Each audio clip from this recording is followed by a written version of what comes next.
Welcome back to the Mayor's Update. Well, Mayor, I'd like to get a quick update on the Community Streets Initiative. I know they had their first meeting July 24th, and this is the task force that's looking at street-level social issues. And you were there to kick off the effort. Can you talk a little bit about that first meeting and kind of what your expectations for the task force are? Well, the first meeting was really, I think, to get a common understanding of who the homeless are, what are the issues that police are confronted with, what are the issues and symptoms that we see as citizens when we're out in the community. But I think most importantly, what can we do as a community to help those folks that are in need, protect the citizens who feel that their safety is in jeopardy or they feel uncomfortable because of behavior or people gathering together when they're trying to go into the library, other stores or other situations. And what kind of solutions can we come together as a community to develop and implement? You've been a big part of organizing this, and I appreciate that very much. And what we've been told, as you know from experts, is the best opportunity and approach would be for us to have this be a community initiative, not driven by the mayor or the city council or other electeds, but really for the community to come together with a divergent background of committee members to look at all of these issues. And you know from the first meeting, and we know from the feedback we've gotten, there's a lot of emotion around this issue. There is the religious community that feels very much that their mission in life, and I clearly understand this as a Christian, is to, feed the poor and help, help the hungry and the homeless. And our church system does a remarkable job doing that. But then we see the residual impacts of that and the impact that some citizens feel as they see these people in our community. And granted, there are a lot of folks who have substance abuse problems or mental health issues, and they're in great need of our help. So the task force is really designed to look at those issues, get a common understanding, but as I mentioned, most importantly going forward is to develop some options or alternatives on how we can deal with some of these issues. The important thing too, and our people in the law enforcement and the legal community have shared this with committee members and with citizens, is you want to be very thoughtful about how you approach this, because you can try or attempt to do something that looks like it's going to deal with a problem and get an unintended consequence. And so you don't want to do that. And let me give you an example. Some communities have taken action about sitting and lying on sidewalks. And I think while there's creative ways to do that, the unintended consequence is you end up creating a tent city somewhere in your community, in a park or somewhere else. And all of a sudden, this issue that you were dealing with and trying to deal with proactively turns into a much larger problem. And we want to make sure that we don't do that.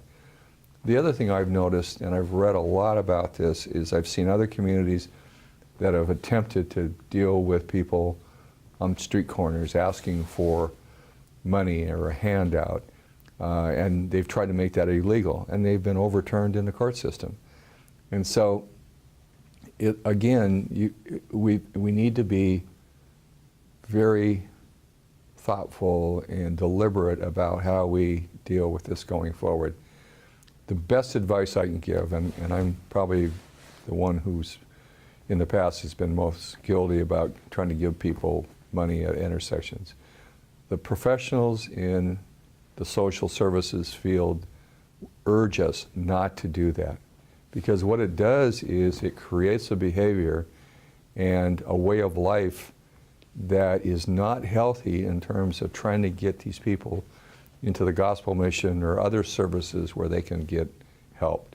So all of us as citizens, and this is the one thing I've learned, as hard as it is, if we can just resist that temptation to give money and you know, thinking that we're doing something positive, well, in a lot of respects we are, but it really drives a behavior that I think is unacceptable as a community.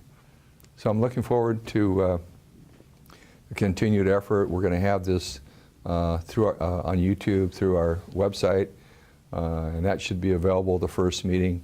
This group is chartered to meet every other week. So August 7th and a couple of nights they'll be meeting again, and then every other week, I think for what, 10 or so? About 9 meetings. 9 or 10 meetings. And then we'll expect to see recommendations from them after that. So stay tuned. This is an issue that I believe we can have a positive impact and make it better. You know, the nature of human nature, we're never going to solve all the problems.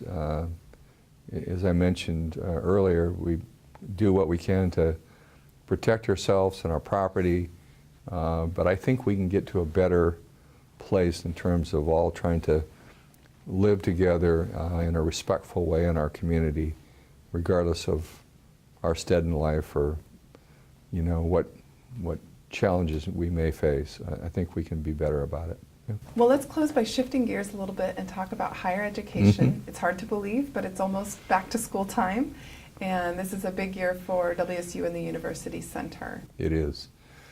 Well, for those who have been following higher education, Washington State University now is the lead four-year college for University Center, which is a consortium of public and some private colleges that's headquartered at Everett Community College in Gray Wolf Hall. So the program continues to grow. Washington State University will start its third year of mechanical engineering, and they're going to offer 3 new degree offerings starting in August: electrical engineering, communication, and hotel management. So a broader range of degree offerings, and we've got really strong interest, obviously in STEM education, but in communication and in entertainment as well, with the Tulalipes, with a strong hotel presence in Seattle. They need educated people who can fill those jobs as well. So we're very blessed to have Washington State University in our community, and for them to be leading University Center. Bob Drewell is a new interim chancellor with Paul Petrie as the dean, and they make up a great team.